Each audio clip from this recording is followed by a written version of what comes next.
Hello Internet, Seth Skorkowski, and today I'll be reviewing the classic AD&D scenario, The Sinister Secret of Saltmarsh. Written by Dave Brown and Don Turnbull and published in 1981, The Sinister Secret of Saltmarsh was the first adventure released by TSR UK. One thing that I love about this module and what first drew my interest in it is that it's written for first through third level characters. So few modules were written for low-level characters, usually requiring them to be third or fourth level even to play them. And not only is Sinister Secret of Saltmarsh suitable for first-level characters, it's also a great adventure, sending the novice heroes to a haunted house. The module is a good size, coming in at about 30 pages with fold-out maps along the inside cover, and DM should expect this adventure to take 2, possibly 3 sessions in order to complete it. While no longer in physical print, the adventure is available on PDF through DriveThruRPG. Hopefully they'll release it as a print on demand as they have with some of the other first edition modules, but for the time being, if you want a physical copy of the adventure, eBay is your friend. Now, for any players in the audience that have never experienced this adventure, I suggest that you stop now, but tell your Dungeon Master to come check this video out as a possible idea. But from here on forward, I'm going to be laying out the spoilers for this adventure, so consider yourself warned. Now that the disclaimer is done, let's get to it. The module is actually 2 adventures, one leading into the other. I've run it twice over the years and will offer my criticisms and suggestions as a Dungeon Master. And I'm Jack, the plucky first level NPC, and I'm No, I can't do this. Do what? I can't talk in that voice. It's degrading. Come on, it's fun. No, it's not. And if I'm gonna do this, I'm gonna do this my way. So 1, I'm not talking in that voice. And 2, I'm not wearing this stupid hat. Get out of here. There. I'm Jack, the NPC, and I'm going to tell you how it goes from an NPC's point of view. So buckle up, because this one is a hoot. The module provides a few maps. First for the house, 3 stories including a hidden dungeon, and the second is for a sailing ship in the Sea Ghost adventure. I really love the Sea Ghost layout and have used it for other ships over the years. The module also provides a lot of art. It's packed with it, and I really appreciate that because art, especially for newer dungeon masters, can really enhance the storytelling. The setup is that the PCs go to investigate a haunted house outside the village of Saltmarsh. However, the town in which is to be their base of operations for these 2 adventures, as well as the 2 modules after this one, is barely described at all. Game masters will need to prepare the town beforehand. The next issue is that there's no clear reason why the PCs go to the haunted house in the first place. The module sort of skims past this, but new dungeon masters might find it a bit stressful to figure out why the PCs are going to go. So, here are a few suggestions. 1. The PCs arrived in the sailing village to take a ship somewhere else, somewhere where they're expecting to have adventure. However, on its way to Saltmarsh, the ship got caught in a storm and was lost at sea. And now the player characters are sort of stuck in Saltmarsh for a month or 2 until their ship arrives. So they're just kind of killing time.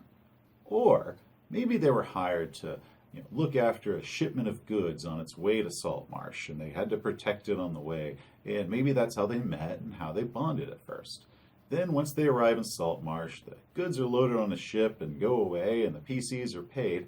And now they're just kind of sitting here in town looking for the new job that comes their way. While they're hanging out in a tavern, either the largest tavern in town or maybe the only tavern in town, they hear about the haunted house.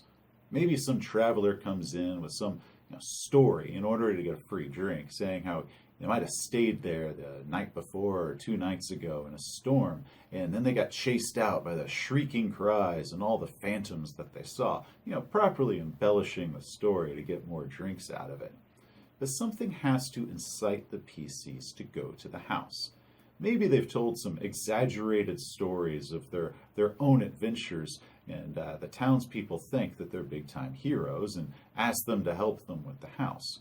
Or maybe There's a rival group of adventurers there, big time 4th or 5th level heroes, and they maybe place a friendly bet saying that the PCs, they probably can't go and rid the evil from this place. No matter which way you choose, the most important thing is that the townsfolk all know that the PCs are headed to the house. Maybe several toasts and cheers are given to, congratulate them and encourage them on their way, as long as it's very well known that this is their intention. Fired up from the villagers' excitement, the PCs stock their supplies and head on up to the house in order to destroy the supernatural evil. Now, the secret to the haunted house is that it's all a lie. There are no ghosts or evil spirits there. It's all a cover created by a group of smugglers operating out of this creepy abandoned house. Whoa! There's no ghosts here? I just spent all of my starting money on the stupid vial of holy water. Now you're telling me it's useless? Actually, you're going to need that later when you...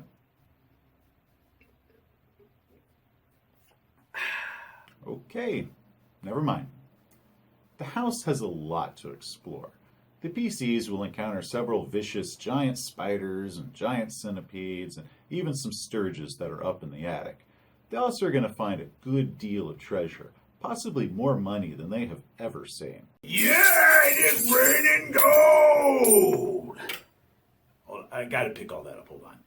Upstairs, they'll discover a man tied up in one of the rooms. His name is Ned, and he claims someone attacked him from behind, robbed him, and left him bound. He offers to help the PCs figure out what's going on. Yeah, Ned, I like you. You seem trustworthy. How'd you like to join our party? What the players don't know is that Ned is an assassin sent by one of the townspeople working with the smugglers.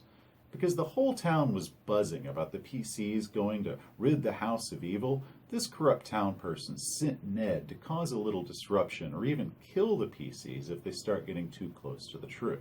Ah, damn you, Ned! I knew I shouldn't have trusted you. Eventually, the PCs should discover one of the 2 hidden doors leading to the smugglers' secret lair. Depending on how much commotion they've given, the smugglers might already be expecting them. While searching the smugglers' barracks, they'll find a good haul of riches and a strange parchment that you can copy and give to your players as a handout.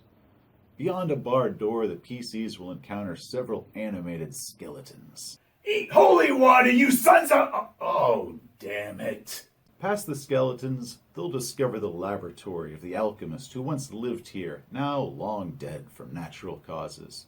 Eventually, the characters will find the smuggler's sea cave where they store their stolen booty. A combat will ensue, and the biggest threat here is a 4th level illusionist and his 2 gnoll servants. Once the heroes have cleared the house, they can return to Saltmarsh triumphant. They'll be celebrated, given accolades, and even a generous reward. They'll also get a chance to heal up and rest for a few days, and quite possibly have earned enough experience points to raise them a level. Oh yeah, I feel stronger. That was part 1, expected to take 1, maybe 2 sessions to complete. Part 2, The Sea Ghost, begins a few days later. Based off of the PC's report and the note that they found, or any confessions they might have gotten from any captured smugglers from the haunted house, the town council decides that they want the player characters to catch the rest of the smuggling gang. They'll offer the PCs 500 gold apiece to return to the house and wait for the smuggler's ship. They'll also provide a couple of NPCs to help them out. This is a good opportunity for your players to roleplay with the town council, and you should let them try to figure out what the signal note means instead of just having an NPC figuring it out for them. This is a short adventure, so you can actually spend a little bit more time as they debate and figure it all out. And that can actually be a lot of fun if you're open to letting them take as much time as they need for it. The plan will be that when the smuggling ship arrives and begins signaling the house, the characters will row out to the ship in a longboat, hopefully out of sight of their enemies, and sneak aboard. Depending on how stealthy they are will determine how it goes from there. You might have the 2 NPCs that are manning the boat offer some suggestions to the PCs, such as, plate mail on a boat is neither safe or silent. There's quite a lot for them to find on the ship as the characters are sneaking around or possibly being chased around. In one room, they'll find a small cell with an aquatic elf chained inside. Yeah, I don't know if I trust you or not. Last guy I found tied up stabbed me in the back and broke my heart. His name is Oceanus, and he can make for a great ally in both this adventure or possibly in the future, depending on how they treat him. Also, he only speaks Elvish, so hopefully one of your PCs can understand him. In another room, they'll discover 3 lizard men. These lizard men are purchasing weapons from the smugglers because they plan to attack Saltmarsh in the near future. One of the lizard men has a pet pseudo-dragon, and once that lizard man is killed, it might choose to bond with any of the PCs that didn't attack it or its former lizard man companion. Whoa, whoa, whoa, whoa. You mean I could have a pet pseudo-dragon? You got it. In order to complete the adventure, the PCs must eliminate the lizard men, the ship's officers, and a wizard before the regular crewmen are going to be willing to surrender. So this is going to be one hell of a fight. Once it's done and the spoils are divided, the PCs are going to have a pretty big haul of treasure. They can also choose to keep the Sea Ghost, which opens a wide range of future adventure opportunities, providing that they know how to sail it or are willing to hire someone who can. Since the second half of the module is pretty short, it's just sneaking aboard a ship and having a fight, it shouldn't take more than a single session, and I highly doubt it's going to take a full session at that. So feel free to take your time with both the opening as they're planning their attack and with the end as they're warning the town council about this lizardman conspiracy. Speaking of lizardmen, my suggestion is to mention the nearby tribe of lizardmen in the marshes outside the city when the PCs first arrive. Have them hear a few rumors and foreshadow it of any sightings or skirmishes going on. Maybe whisperings of impending war that some believe is imminent, while others say, "Oh, you're overreacting. There's no way the lizardmen will attack." If you set these seeds early, it makes for a good story narrative when the PCs later discover that the rumors are true. Overall, The Sinister Secret of Saltmarsh is a great adventure. There are 2 sequels for it, continuing the story on, but if this is all you want to play, you will not be disappointed. Hey, thanks for watching. If you enjoyed my review, please give me a like. If you want to see more of my reviews and videos, just hit the subscribe button. Have a good day.